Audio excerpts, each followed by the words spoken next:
चौधरी रामदास जी की 142वीं जयंती के उपलक्ष्य में और किसान छात्रावास के वार्षिक उत्सव एवं भामाशाह सम्मान समारोह के इस प्रोग्राम में मंच पर विराजमान प्रोफेसर गंगाराम जी जाखड़ साहब, डॉक्टर प्रियंका चौधरी बाड़मेर विधायक और युवा आईपीएस भाई आशीष पूनिया और सामने विराजमान समाज के समस्त वरिष्ठ जनों, युवा साथियों, मातृशक्ति के रूप में जो किसान कन्या छात्रावास का प्रतिनिधित्व करने वाली अमृत कौर जी एवं उद्घोषक के रूप में प्रोफेसर साहब पासाराम जी, माइला साहब, मिर्दा साहब और समस्त सामने विराजमान मेरे युवा साथियों, समस्त छात्र छात्राओं, आप सभी का बहुत बहुत आभार।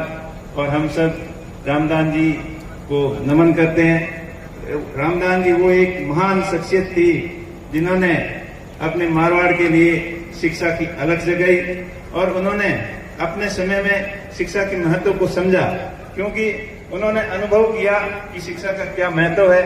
जब वो रेलवे सर्विस के माध्यम से जोधपुर डिवीजन हो, चाहे हरियाणा गए हो, पंजाब गए हो, वहाँ उन्होंने देखा कि शिक्षित और अशिक्षित में क्या फर्क है। तो उन्होंने उस समय की आवश्यकताओं के अनुसार ये महत्वपूर्ण समझा कि जब तक शिक्षा का सामूहिक विकास मारवाड़ के क्षेत्र में नहीं होगा, तब तक मारवाड़ का किसान जागृत नहीं हो सकेगा, आगे नहीं बढ़ सकेगा। इन्हीं भावनाओं के साथ में उन्होंने एक अच्छी शुरुआत की और उन्हीं की बदौलत हम आज इस स्टेज के ऊपर हैं। आज बाड़मेर के अंदर जितने भी यहाँ के अधिकारी हो, चाहे नेता हो, चाहे बिजनेसमैन हो, चाहे और भी किसी एक्टिविटी के अंदर एक्टिव लोग हो, वो उनकी ही सोच की बदौलत है। और उनका एक सपना था कि आने वाला समय एक समर्थ मारवाड़ कैसे बने, और आज हमने प्रयास भी किए और उनके पद चिन्हों पर चल रहे हैं। लेकिन आज भी उन्होंने जो सोचा था उन सपनों से अभी अपन दूर हैं। उसके लिए सबको मिलकर प्रयत्न करने होंगे, प्रयास करने होंगे कि इस शिक्षा के अलग को और ऊंचाइयों तक और आगे तक कैसे ले जाएं। और मुझे आशा ही नहीं बल्कि पूर्ण विश्वास है कि इस संस्थान से पढ़कर गए हो या इस संस्थान के बारे में जो भी जानता हो, जब भी जरूरत पड़ती है तो एक दूसरे के आगे बढ़कर सहयोग करने की कोशिश करते हैं। अभी बलवंत सिंह जी के नेतृत्व में ये भव्य बिल्डिंग जो बनी है, तो मेरे ख्याल से आपको पैसे की कभी बलवंत सिंह जी को दिक्कत नहीं आई होगी, इस कमेटी को दिक्कत नहीं आई होगी। और मैं आप विश्वास दिलाता हूं कि आने वाले समय में भी इस तरीके की शिक्षण संस्थाओं के बारे में अपने को जरूरत पड़ेगी तो समाज का प्रत्येक व्यक्ति बढ़ चढ़कर भाग लेगा। और डालू जी वगैरह इस ऐसे प्रोग्राम के बारे में हमेशा एक्टिव रहते हैं और ये जब जाते हैं किसी के सामने बात रखते हैं तो मेरे ख्याल से कोई इस पुण्य कार्य के लिए कोई मना नहीं करता। और ये ऐसी भावना हम सबकी रहनी चाहिए ताकि शिक्षा के क्षेत्र में अपना क्षेत्र आगे बढ़ सके। एक वो जमाना था जो बाड़मेर को काले पानी की सजा के रूप में मानते थे और यहाँ कोई ऑफिसर ठीक काम नहीं करता था, मनमानी करता था, बेईमानी करता था, तो उनको सजा के तौर पर यहाँ बाड़मेर भेजते थे। और आज वही बाड़मेर है, यहाँ आने के लिए लालच है, या सिफारिश लगवाते हैं कि मेरी पोस्टिंग बाड़मेर दे दो। ये कभी संभव हुआ जब रामदास जी जैसे उन्होंने प्रयास किए शिक्षा के क्षेत्र में, तभी संभव हुआ, नहीं तो यहाँ का कोई ऑफिसर ही नहीं था। आज देख लीजिए बाड़मेर के अंदर चाहे शिक्षा के क्षेत्र में हो, चाहे अन्य इंजीनियरिंग सेक्टर में हो, अन्य सर्विस में हो, एडमिनिस्ट्रेशन सर्विस में हो, यहाँ के स्थानीय लोगों की पूरी भागीदारी है। और अभी खुशी की बात यह है कि अभी पिछली जब शिक्षक भर्ती थी तब बाड़मेर के बच्चे दूसरे जिलों के अंदर जाने लग गए थे।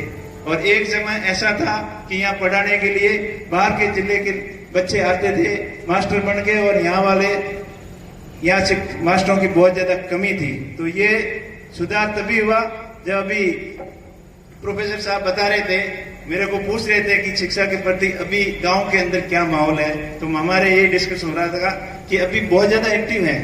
अब हमारे समय में जब स्कूल में बच्चे पढ़ते थे तो मास्टर पूछते थे, कोई गेस्ट आता था, बच्चों को पूछता था कि बेटा बड़ा होके क्या बनोगे, तो बच्चे कहते थे मेरे को तो मास्टर बनना है। या पुलिस वाला बनना है। पहली चॉइस तो फौजी की थी और फिर मास्टर, पटवारी, ये 4-5 के अलावा उनकी कोई सोच नहीं थी। लेकिन आज स्कूल के अंदर जाओ, छोटी से छोटी गांव की प्राइमरी स्कूल के अंदर जाके बच्चों को पूछे हुए तो उनका पहला सवाल होगा कि मेरे को इंजीनियर बनना है, कोई बोलेगा मेरे को डॉक्टर बनना है, कोई बोलेगा मेरे को तो ऑफिसर बनना है, आईपीएस बनना है, फौजी बनना है तो कर्नल बनना है। इस तरीके की ये जागृति आई, ये शिक्षा की वजह से आई और सब लोगों ने इसकी तरफ ध्यान दिया। तब आई। मैं इस मंच के माध्यम से ज्यादा कुछ नहीं कहूंगा कि आपको भाषण सुनते सुनते 3-4 घंटे हो गए, आप भी थक चुके हो, वो लंबी चौड़ी बात नहीं करूंगा। मैं संक्षिप्त में ये कहना चाहूंगा कि अपन को और अधिक इसके ऊपर जागरूक होने की जरूरत है और गांवों की स्कूलों के ऊपर और ज्यादा ध्यान देने की जरूरत है। अगर अपन तय कर लेंगे कि अपने अपने गांव की स्कूल को अच्छी डिजिटल स्कूल, मॉडर्न स्कूल कैसे बना सकते हैं, स्कूल के अंदर क्या कमियां हैं उनको पूरा कैसे करें, और स्कूल के प्रति भामाशाह और जो अभिभावक है, पेरेंट्स टीचर मीटिंग होती है उसमें पार्टिसिपेट करेंगे और स्कूल के अंदर और मूलभूत सुविधाएं क्या है। अगर टीचिंग फैकल्टी पूरी नहीं है तो उसके लिए डिजिटल बोर्ड के माध्यम से भी कर सकते हैं, या कुछ बच्चों को जन सहयोग से जिनको नौकरी की तैयारी कर रहे हैं उनको भी अपन रख सकते हैं, ताकि शिक्षा के क्षेत्र में स्टैंडर्ड आए और ज्यादा गुणवत्ता आए, ताकि इस स्पर्धा के समय में वो अपना कंपटीशन फाइट कर सके। इस चीज की अपने को बहुत ज्यादा जरूरत है और मुझे आशा ही नहीं बल्कि पूर्ण विश्वास है कि आप प्रत्येक जागरूक लोग इसमें सहभागी बनोगे। मेरा स्कूल डिजिटल स्कूल कैसे हो इसके बारे में आप निरंतर प्रयास करें और अपने अपने स्कूल को डिजिटल स्कूल बनाएं, और इसके साथ साथ में हर एक्टिविटीज के अंदर आप अपना स्कूल आगे कैसे बने, चाहे खेल के अंदर हो, स्पोर्ट्स के अंदर हो, और भी कई एक्टिविटियां होती हैं स्कूलों के अंदर। स्काउट गाइड है, एनसीसी है, एसएससी है, हर प्रकार की एक्टिविटी के अंदर बच्चों की हॉबीज क्या है, उनकी रुचि क्या है, उस तरीके से बच्चों को अपन तैयार करेंगे तो निश्चित तौर पर आने वाला समय सबके लिए अच्छा होगा। और विशेष तौर पे मैं यहाँ से बच्चे जो विदाई लेके जा रहे हैं और कॉलेज से जो छात्राएं विदाई लेके जा रही है उनको भी उनके भविष्य की उज्जवल कामना करता हूं। और मैं इस मौके पर आपको यही कहना चाहूंगा कि अपने आप को किसी से आप कमजोर नहीं समझें। आपके मन में किसी भी प्रकार की शंका और झिझक नहीं होनी चाहिए और आपके मन में ये कभी भाव नहीं आना चाहिए, नकारात्मक भाव कभी नहीं आना चाहिए कि मैं ये नहीं कर सकता। अभी कुछ बच्चे पूछ रहे थे आशीष जी को कि मेरे को आईपीएस बनना है तो कैसे बन सकता है, तो ये बहुत अच्छी बात है। अगर आप ये ध्यान कर लोगे कि आशीष जी सामान्य किसान परिवार के बेटे हैं, इनके पिताजी सामने बैठे हैं, यहाँ भी बैठे थे, तो वो अगर सामान्य ग्रामीण परिवेश से जाकर आईपीएस बन सकते हैं तो आप भी बन सकते हैं। अगर जोगेंद्र पूनिया यहाँ से इसी हॉस्टल से पढ़कर आईपीएस बन सकते हैं तो आप भी बन सकते हो। अगर सोनाराम जी यहीं से पढ़कर चीफ इंजीनियर यहाँ बाड़मेर के बन सकते हैं तो आप भी बन सकते हो। अगर विष्णु जी यहाँ से यहीं से पढ़कर एक अच्छे एडवोकेट बन सकते हैं, डालू जी यहीं से पढ़कर अच्छे एडवोकेट बन सकते हो तो आप भी बन सकते हो। तो आप अपने मन के अंदर कभी ये भाव नहीं रखें कि मैं नहीं कर सकता।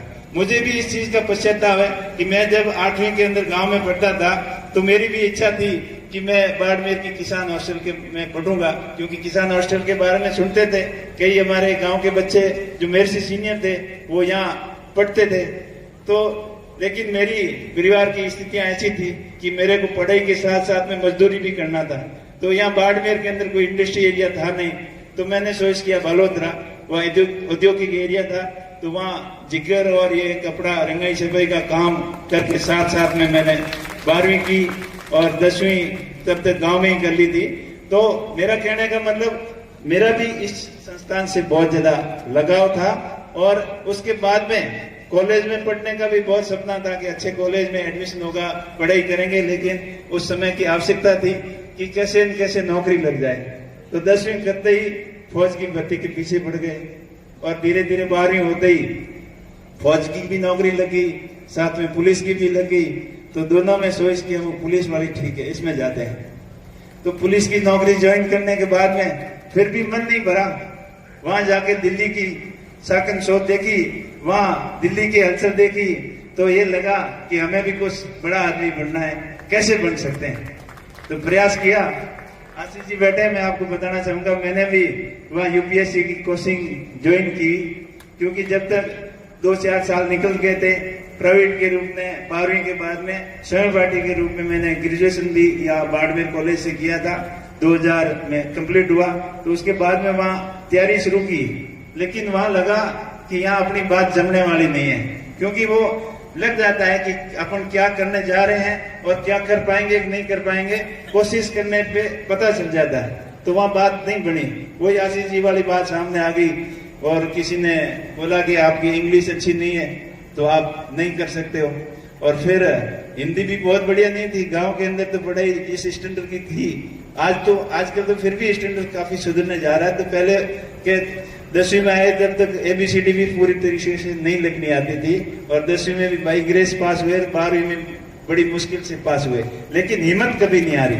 तो वहाँ वो तो नहीं सपना साकार हो पाया कि मेरे को ऑफिसर्स बनना है, IPS बनना है, लेकिन उसके फिर दिमाग सेंस किया कि और कुछ कर सकते हैं, अपना बिजनेस के अंदर पार्टिसिपेट करके देखें, काम धंधा में अपना भाग्य आजमा सकते हैं। क्योंकि संतोष नहीं किया, नौकरी तो थी, लोग मुझे बोलते थे कि क्या करना यार, नौकरी लगी है, अपना मौज से रहते हैं, मस्ती से रहते हैं, लेकिन मेरा दिमाग कुछ अलग ही चल रहा था।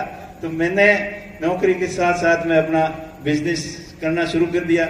शुरुआत में बहुत काफी असफलताएं हुई, उतार चढ़ाव हुए, लेकिन मैंने हिम्मत नहीं हारी कि मैंने जो ठान लिया है वो करके दिखाना है, ये भाव हमेशा मन में रखे।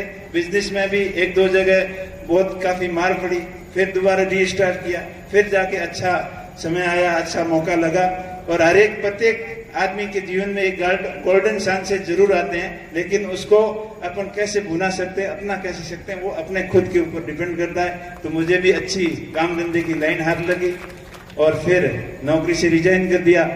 नौकरी से रिजाइन करने के बाद में एक्सपोर्ट का काम शुरू किया, और एक्सपोर्ट का काम करते करते फिर मन बदल गया कि गांव वालों ने देखा ये काम तो अच्छा कर रहा है, पैसे भी हैं, तो इसको ले आते हैं गांव में सरपंच बनाते हैं। तो उनकी बातों में आ गया, कुछ मेरी भी इच्छा थी कुछ नया करें, तो गांव वालों ने 2010 में सरपंच बना दिया। उसके बाद में फिर यहाँ भी मन नहीं लगा, सरपंच वाला काम देखा कि इधर जाना उधर जाना, ये करना वो करना। ये सुनाराम जी बैठे हैं कि किस तरीके से सरकारी दफ्तरों के चक्कर काटते हैं, काम होते हैं, क्या क्या पापड़ बेलने पड़ते हैं, उसमें भी मन नहीं लगा। फिर अपना दूसरे बिजनेस के अंदर ट्राई किया। ये आते आते 2017 तक, उसकी बाद की कहानी तो आपको सबको पता है, बताने की जरूरत नहीं है। मेरा कहने का मतलब है आप निरंतर प्रयास करोगे तब आप जिंदगी में सफल होगे, और कभी असफलता से हताश नहीं हुए। आप क्या ट्राई करते हो, असफलता होती है तो आप उससे हताश होकर बैठ जाते हो, अब मेरे से नहीं होगा, मेरे से नहीं होगा, ये भाव कभी आप बच्चों मन के अंदर नहीं रखना। और जो लाइन नहीं हो सकती है तो उसके लिए दूसरी ट्राई कर सकते हो, लेकिन नकारात्मक भाव अभी अपने जीवन के अंदर आप कभी नहीं रखना, तो सफलता जरूर पाओगे। और मैं आप मुझे भी देखो, आशीष जी ने भी उदाहरण दिए, और अभी प्रियंका जी, बहन प्रियंका जी ने भी बताया, तो असफलताओं से कभी हताश नहीं हुए। सफलता पाने के लिए निरंतर आप प्रयास रहोगे और सकारात्मक भाव के साथ में रहोगे, और अपना कॉन्फिडेंस दृढ़ होगा, इच्छा शक्ति मजबूत होगी, तो आप आगे बढ़ पाओगे, नहीं तो नहीं। अब उसके साथ साथ में अपना कैरेक्टर भी अच्छा होना चाहिए, चाल चलन भी अच्छी होनी चाहिए, आचार विचार भी अच्छा होना चाहिए, और लोगों से मेल मिलाव भी अच्छा होना चाहिए, तब जाके आप सब अपनी जिंदगी में आगे बढ़ सकते हो। आप सभी का बहुत बहुत आभार। और यहाँ सभी लोग शिक्षित लोग हैं, विकसित लोग हैं, समझदार लोग हैं, यहाँ आए हुए हैं, उनको ज्यादा कहने की कुछ जरूरत नहीं है। मैं अपनी बात को एक बार पुनः दोहराना चाहूंगा कि आप अपने अपने स्कूल को, अपने अपने गांव को आप अच्छा कर लोगे तो सोते ही अपना स्टेट, अपना जिला, अपना बिल्कुल अच्छा हो जाएगा। आपको और कुछ करने की जरूरत नहीं है।